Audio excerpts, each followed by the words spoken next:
You're listening to The Money Hour with your host, Tina Mitchell, on Alternative Talk 1150 AM. Now, back to the show with local mortgage expert, Tina Mitchell. You are listening to The Money Hour at 1150 AM, KKNW, the Saturday, August 13th show. You can also listen to my show podcast, Facebook premiere show, or you can capture my show on my show YouTube channel. In addition, for more information on my upcoming events, you can go to tinamitchellevents.com. I am your host and local mortgage expert, Tina Mitchell. I'm here to help you build a strong financial blueprint 1 week and one show at a time. If you are hearing my show at a different time or day, you are listening to a rebroadcast. I'm here to answer any questions or connect you with the guests that I have on the show today. Please call the show at 1-855-400-1150. Again, that's 1-855-400-1150, or you can go online to themoneyhour.com. Now in studio, I have Michael Liebowitz of Magnetic Mind Studio, how to promote your business and get a hell yeah right here on 1150 AM KKNW. Hello. Hi, Michael. So excited to have my individual conversation with you and share with my listeners all the great stuff that you're doing. So I always have my show, my guests come up with their own show tagline title. So I got to go right into it. What creates a hell yeah response? So just a little bit of a pre-frame. My background's in behavioral neurology. So yes, everything I'm going to share with you is based on how our brains are kind of wired up. I love that. And I've distilled it down to two main things. The two things that create that hell yeah. First, your audience needs to know, or they're asking one question, which is, what is the main outcome I get from working with you? One outcome, right? Now, a word about outcomes. They are not necessarily the thing that you deliver. There's a gentleman named Theodore Levitt, pretty famous Harvard professor, who once said, people don't want a 1/4-inch drill. What they want is a 1/4-inch hole. Okay. Yeah. So you might be selling a drill. You might be delivering a drill in this metaphor, but what they want is a hole in the wall. So make sure you communicate what's the main outcome of what you do. Now, that's what they're really buying from you. The other piece of thing that your customer wants to hear from your message that gets at hell yeah is they want to know, do we share the same beliefs? Because there's a part of our brain that when someone meets you for the first time, meets you in your business, they're actually making a survival assessment. Are you safe to be around or not? This is the language of trust right here. This is what all trust is all about, right? Are you safe or not? And the fastest way to get to trust is simply tell them what you believe. The way our brains are organized is when we know you share the same belief I do, we know you are safe. Boom, that triggers trust. Yeah. Yeah. And when you put those two together, those become your hell yeah. Yeah. message. And when you're doing that, you need to be authentic with who you are and know that you're not going to connect with everybody. You be your authentic, real self and what your beliefs are. And the people that are meant to be attracted to you, you will attract. And the ones that don't say the same, they have the same belief. It's good to figure that up front because you're going to probably lose them anyways, right? You're not going to lose them anyways because they just won't even get into your world in the first place. Right. Yeah, thank you. They'll self-eject out of your world and say, oh, not for me. Yeah. And they don't even take that step to want to say, well, what are you all about? Like you just told them. Yes. So they know, like, not me. Now they won't say that consciously. Of course, it's all subconscious. Right. Yeah. Makes sense. So Michael, why do people feel that way about things, but not others? So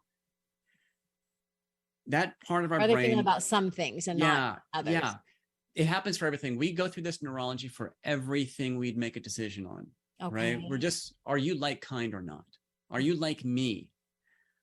When all those marketing advice of like, you got to talk about them, you got, what's in it for them type of stuff.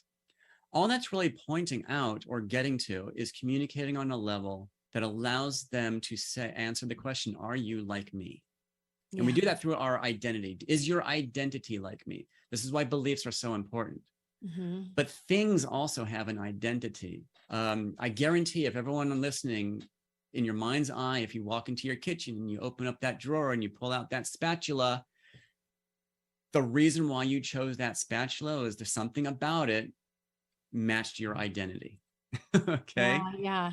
Right. This is why some people buy the bamboo spatula or the high-tech spatula. Or why am I talking about spatulas? Because it's the most mundane thing ever. Yet this neurologist or the one that still has the little bumblebees on it. I mean, that's my favorite spatula. I love the bumblebees. Exactly. So the reason why we like some things or others, or even the reason why we're going to choose one business over another, even though they may technically do the same thing, is because the one we chose matches our identity more than the other one does. Makes sense. Yeah. So what specific things can a realtor do right now to get them to a hell yeah? I work with a lot of real estate agents, obviously in my mortgage business. Sure.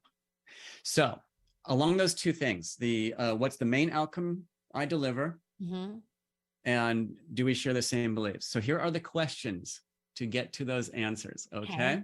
On the outcome, what do they get when they got what you gave them? All right. I'll give you an example, not in the real estate field, but one where it's so left field that I love it.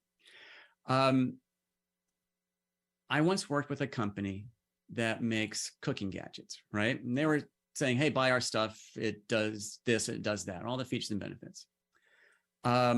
We discovered the real outcome for their business, and this is unique to them, is, ready for this? Everyone deserves to feel valued. Mm-hmm. They were selling the feeling of being valued. Now, how we got there was through the other question, which is, what is it that you believe? And to get there, you simply ask, what's important to me? This is you asking yourself, what's important to me about what I do? And for this cooking gadget company, what was important to them, and I love this example, is it's fun to show off.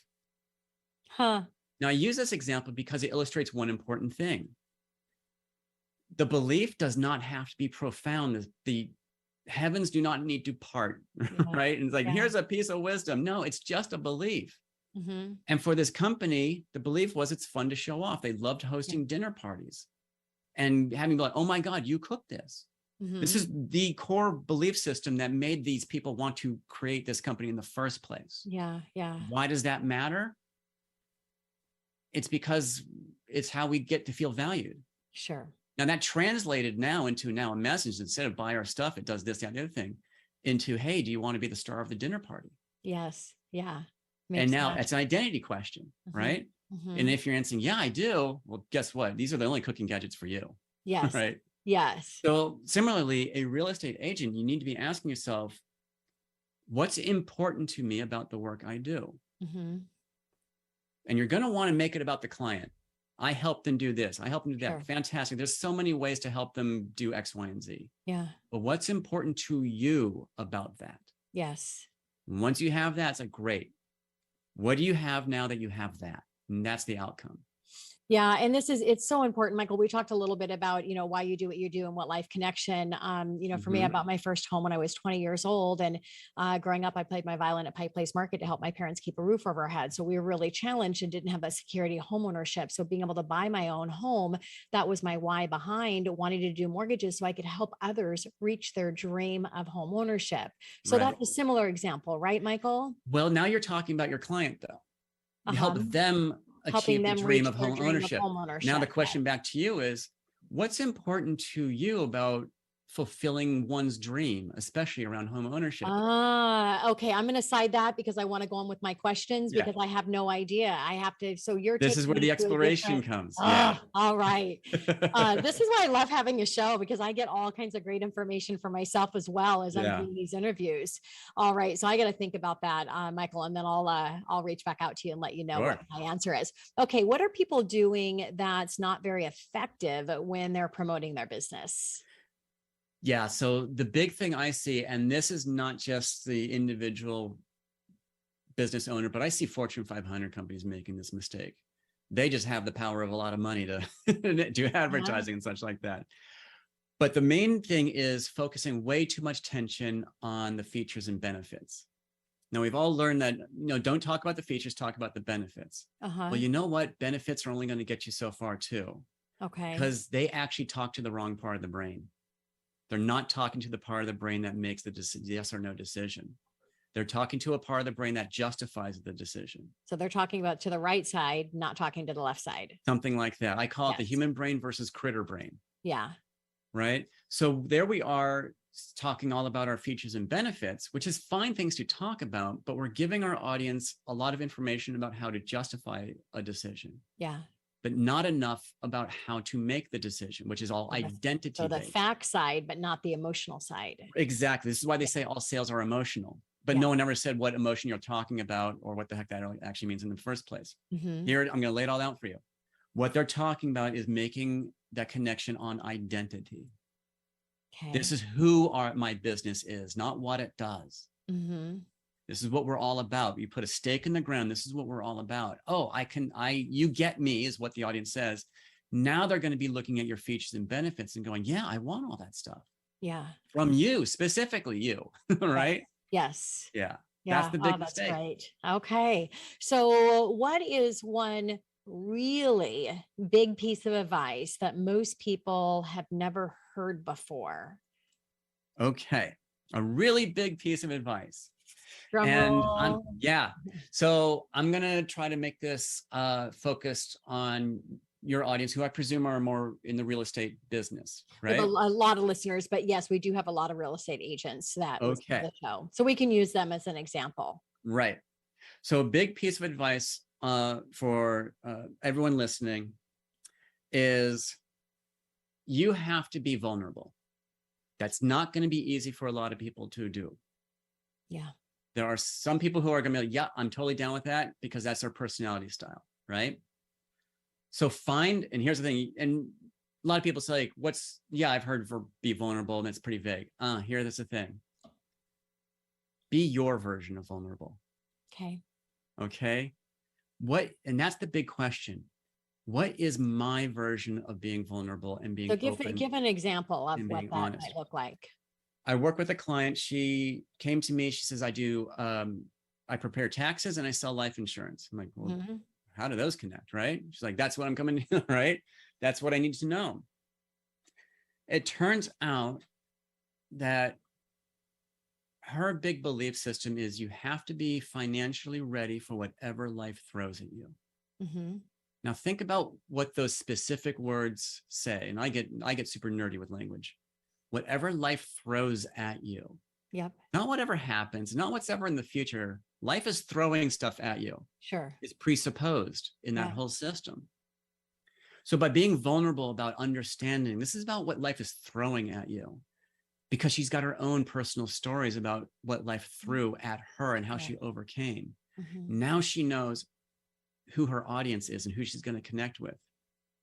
People who have also had the same experiences in life. Yeah. Right. So by using this language to connect with the part of the self that's pretty vulnerable. Now she doesn't have to tell the story if she doesn't want to. Sure. But by saying, hey, you know what? Life throws stuff at you. I'm going to make sure you're ready for it. Yeah. Now notice the vulnerability in there, that it asks not just of you saying it, but it asks your audience to look into themselves. Yes. Yeah. And that's, I mean, storytelling is a key to connecting. And, if regardless of what your story is, people are connecting their own story from the past, the present, or what they're worried about for the future. Right. Yes. Yeah. Absolutely. And that was the why behind writing my book and then creating my keynote, Tragedy to Triumph, is, with my mortgage clients, I don't tell them my story, but I do say that, the piece of playing my violin at Pike's Place Market and bought my first home when I'm 20. And, so I tell that why I'm passionate about doing what I'm doing is helping people reach their dream of home ownership. Now I got to say why that's important to me. And I'm going to think about that. And, I do have I share my keynote, Tragedy to Triumph. So if they're interested, it's right in my credentials. I don't say that it's there, but when they look at my credentials, they see it. So if they want more information, what is Tina's story, Tragedy to Triumph? So it's finding how you can bring in your story and your vulnerability and be able to connect, and then have a platform for people to get more information if they happen to be interested in a right? Yeah. Well, I want to bring up one more because Okay. I give talks from time to time. And at the end of my talks, I always pick someone out of the audience to do a hot seat, right? Okay. This happened basically a week ago. He's an IT guy. And like, what's important to you? What's important to you? And what it all came back to, he kept saying is like, you know what? I just want them to love me type of thing. Like, I love it when my clients love me is what he's like. I tried to come at it at different angles, but it all came back to that until finally I figured out that's the big deal. And I encouraged him, like, you need to just say that. Yeah. Imagine an IT person saying, who all say, I'm going to like take all this headache off your plate, blah, blah, blah. It's the price of entry. But this guy could legit, from his own belief system, look a potential client in the eye and say, here's the deal. I love it when you love me. Yeah. I just want you to love me. Right? Yeah. And the way I get you to love me is to make sure all this stuff, features and benefits, happen. Mm-hmm. Right? Yeah. Now, do you want to hire an IT person who's just going to make the stuff happen? Or there's someone who's so invested in making sure you love them? Right? Well, the key is you fall in love with them and you don't even know why you like that person so much. It's all like you said, it's in the subconscious way. Yeah. Great stuff. So we've got a minute to wrap up the show. And really quick, I just want to ask, how did you become an expert in this space, Michael? I fell into it. My first career was industrial design. And along the way, I discovered a whole bunch of modalities that answer that question. How is it that we understand each other? The first one is NLP, which led to Neo-Reichian, which led to Ericksonian language patterning, a whole bunch of acronyms that no one needs to know about, right? Yeah. All that comes together. And then one day, it just connected. This is how this stuff works in our neurology. Having zero experience in public speaking, I decided to give a talk, and that led to a workshop, which led to this business. So. Oh, very exciting journey. And I'm excited to connect with you one-on-one after we wrap up the show. Michael, thank you so much for being here. And if you're listening to the show and you want to connect with Michael, please reach out to the show. You can go online to themoneyhour.com. And Michael, thank you again. Thank you so much. It was a pleasure.